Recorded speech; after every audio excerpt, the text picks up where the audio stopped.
আসসালামু আলাইকুম। আপডেট বাংলা সংবাদে আপনাকে স্বাগত। শুরুতেই শিরোনাম, পরে বিস্তারিত।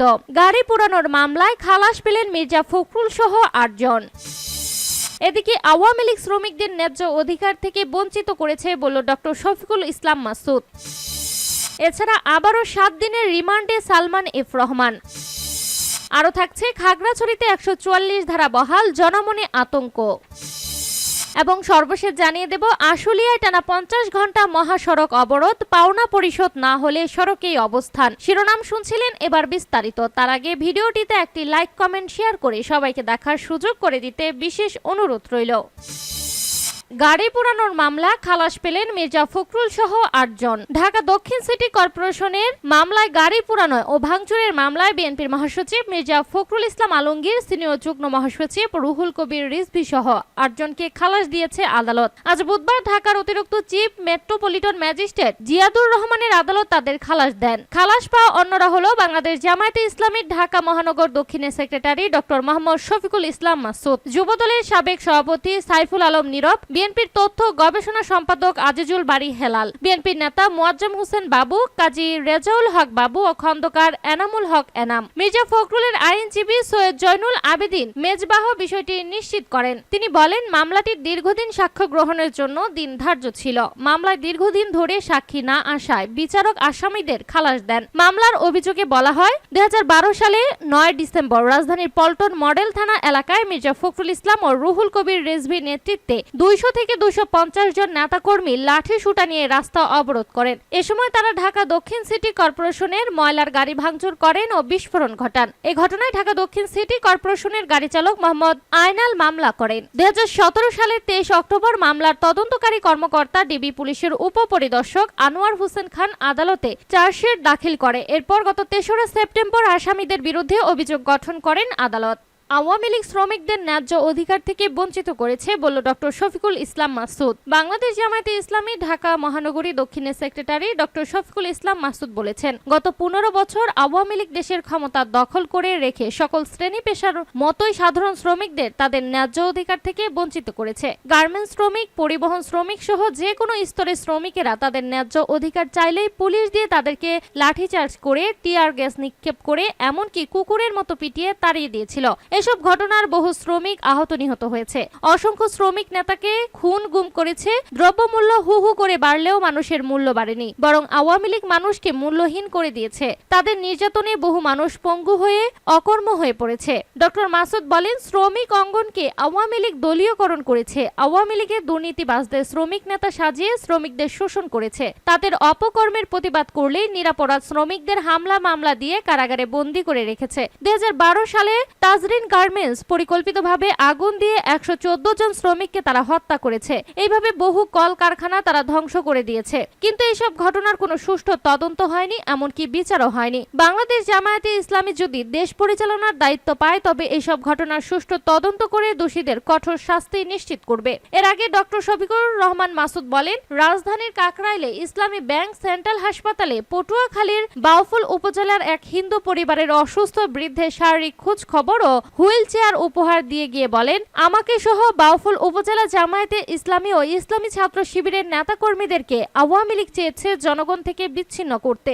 এজন্য তারা হামলা মামলা, খুন গুম, জুলুম, নির্যাতন, এমনকি প্রহসনের বিচারের মাধ্যমে বহু নেতাকে দণ্ডও দিয়েছে। কিন্তু জামায়াতে ইসলামীর নেতাকর্মীকে জনগণ থেকে বিচ্ছিন্ন করা যায়নি, যাবে না। জামায়াতে ইসলামীর নেতাকর্মীরা বাউফলবাসীর পাশে ছিল এবং থাকবে। ভবিষ্যতে যদি বাউফলবাসী জামায়াতে ইসলামীকে তাদের সেবক হিসেবে দায়িত্ব দেয়, তখন বাউফল উপজেলা হবে বাংলাদেশের একটি আদর্শ উপজেলা। আবারও ৭ দিনের রিমান্ডে সালমান এফ রহমান। সাবেক প্রধানমন্ত্রী শেখ হাসিনার বেসরকারি শিল্প বিষয়ক উপদেষ্টা সালমান এফ রহমানকে পৃথক ২ মামলায় ৭ দিনের রিমান্ড দিয়েছে আদালত। বুধবার ২রা অক্টোবর চতুর্থ দফায় রিমান্ড শেষে তাকে আদালতে তোলা হয়। এদিন দুহার থানার বিস্ফোরক ও হত্যা মামলায় রিমান্ড আবেদন করে গোয়েন্দা পুলিশ। আদালত রিমান্ড শুনানি শেষে নবাবগঞ্জ থানার বিস্ফোরক মামলায় ৪ দিন ও দুহার থানার হত্যা মামলায় ৩ দিনের রিমান্ড মঞ্জুর করেন। আজকে রিমান্ড মিলিয়ে সর্বমোট ৫ম দফায় রিমান্ডে নেওয়া হলো প্রধানমন্ত্রী শেখ হাসিনার সাবেক এই উপদেষ্টাকে। শুনানি শেষে রাষ্ট্রপক্ষকে সহায়তাকারী আইনজীবীরা বলেন, সালমান এফ রহমান দোহার নবাবগঞ্জ আসনে সংসদ সদস্য হিসেবে নির্বাচিত হয়ে এলাকায় নানা অপকর্ম ও আর্থিক কেলেঙ্কারির সঙ্গে জড়িত হন। এর আগে গত 13 আগস্ট নৌপথে পালিয়ে যাওয়ার সময় সদরঘাট এলাকা থেকে গ্রেপ্তার হন সালমান এফ রহমান। গোপন তথ্যের ভিত্তিতে নৌপথে পালানোর সময় রাজধানীর সদরঘাট এলাকা থেকে তাকে গ্রেপ্তার করে পুলিশ। পরে নিউ মার্কেট থানার একটি মামলায় তাকে গ্রেপ্তার দেখানো হয়। খাগড়াছড়িতে 144 ধারা বহাল, জনমনে আতঙ্ক। পাহাড়ি বাঙালি সংঘর্ষে একজনের মৃত্যুর ঘটনায় খাগড়াছড়িতে এখনো 144 ধারা বলবৎ রয়েছে। একদিন পেরোলেও সেখানকার বাসিন্দাদের মাঝে এক ধরনের ভয় আতঙ্ক কাজ করছে। স্থানীয় সাংবাদিকরা জানিয়েছে, খুব প্রয়োজন ছাড়া ঘর থেকে কেউ বের হচ্ছে না। দোকানপাট এখনো সব বন্ধ। আইন শৃঙ্খলা রক্ষাকারী বাহিনী সড়কে আছেন। ঘটনার সূত্রপাত হয় গতকাল মঙ্গলবার দুপুরে। খাগড়াছড়ি টেকনিক্যাল স্কুল অ্যান্ড কলেজের শিক্ষক আবুল হাসানাত মোহাম্মদ সুহেল রানাকে পিটিয়ে হত্যা করে একই প্রতিষ্ঠানের পাহাড়ি শিক্ষার্থীরা। ওই স্কুল শিক্ষককে পিটিয়ে হত্যার খবর ছড়িয়ে পড়লে পাহাড়ি ও বাঙালি ছাত্রদের মধ্যে ধাওয়া পাল্টা ধাওয়ার ঘটনা ঘটে। বেশ কয়েক জায়গায় পাহাড়ি বাঙালিদের মধ্যে সংঘর্ষ হয়। কয়েকটি মোটরসাইকেল ও গাড়ি ভাঙচুর করার পাশাপাশি পুরানোও হয়। এতে কয়েকজন আহত হয়েছে। আইন শৃঙ্খলা পরিস্থিতি স্বাভাবিক রাখতে পরবর্তীতে সেখানে 144 ধারা জারি করা হয়েছে। জানা গেছে, বেশ কয়েক বছর আগে সুহেল রানার বিরুদ্ধে এক পাহাড়ি ছাত্রীকে যৌন হয়রানির অভিযোগের মামলা হয়েছিল। পরে সেই মামলা থেকে খালাসও পেয়েছিলেন তিনি। আশুলিয়ায় টানা 50 ঘন্টা মহাসড়ক অবরোধ, পাওনা পরিশোধ না হলে সড়কেই অবস্থান। সার্ভিস বেনিফিট ও ক্ষতিপূরণের দাবিতে তৃতীয় দিনের মতো শিল্পাঞ্চল আশুলিয়ায় নবীনগর চন্দ্রা মহাসড়ক অবরোধ করে রেখেছে বাইপাল এলাকার বার্ডস গ্রুপের তৈরি পোশাক কারখানা শ্রমিকরা।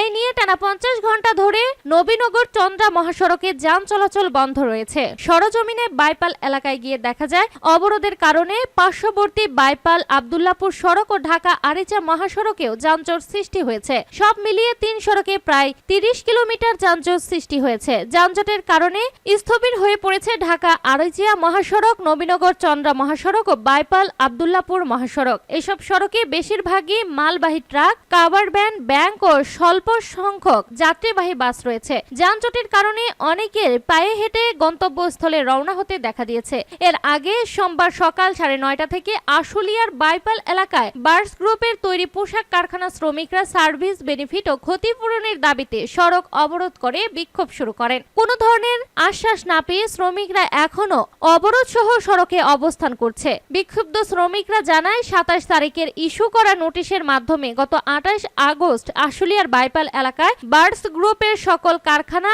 লে অফ ঘোষণা করা হয়। এ সময় শ্রমিক কর্মচারীদের আগস্ট মাসের বেতন সেপ্টেম্বরের 10 তারিখ ও সার্ভিস বেনিফিট সহ ক্ষতিপূরণ 30 সেপ্টেম্বরে পরিশোধের দিন ধার্য করা হয়। চুক্তি মতো শ্রমিকদের বেতনের টাকা পরিশোধ করলেও 30 সেপ্টেম্বর সার্ভিস বেনিফিট সহ ক্ষতিপূরণের টাকা প্রদানে আরো 3 মাস সময় চেয়েছে প্রতিষ্ঠানটি। নির্ধারিত টাকা পরিশোধ না করায় শ্রমিকরা সড়ক অবরোধ করে বিক্ষোভ শুরু করে। এদিকে শ্রমিকদের টাকা পরিশোধ না করলেও শ্রমিক নেতাদের প্রায় 8.5 লাখ টাকা উৎকোচ হিসেবে প্রদানের দাবি করেছে কারখানা কর্তৃপক্ষ। অবরোধকারী শ্রমিকরা আরো জানায়, আজকে 3 দিন ধরে আমরা খেয়ে না খেয়ে মহাসড়কে অবস্থান করছি। কারখানা কর্তৃপক্ষ আমাদের পাওনা পরিশোধের তারিখ দিয়ে সেই তারিখ আবার পরিবর্তন করে 3 মাস সময় বর্ধিত করেছে। এর মধ্যে মালিক পক্ষের লোকজন কারখানার বিভিন্ন মেশিন ও জুট সহ মূল্যবান মালামাল বিক্রি করে দিয়েছে। এখনো কোটি কোটি টাকার মেশিন ভেতরে রয়ে গেছে। সেখানে আমাদের পাওনা মাত্র 26 কোটি টাকা।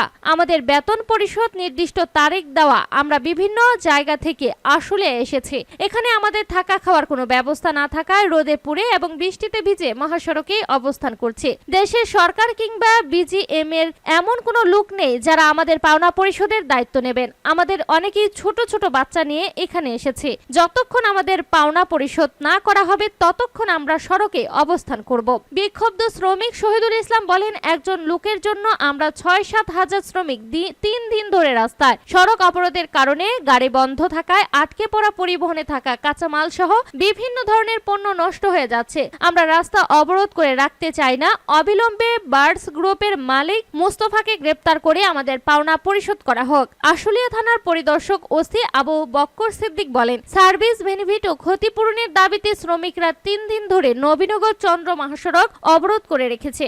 আমরা তাদের বুঝিয়ে সড়ক থেকে সরিয়ে দেওয়ার চেষ্টা করছি, কিন্তু শ্রমিকরা দাবি আদায় না হওয়া পর্যন্ত সড়ক ছাড়বে না বলে জানিয়েছে।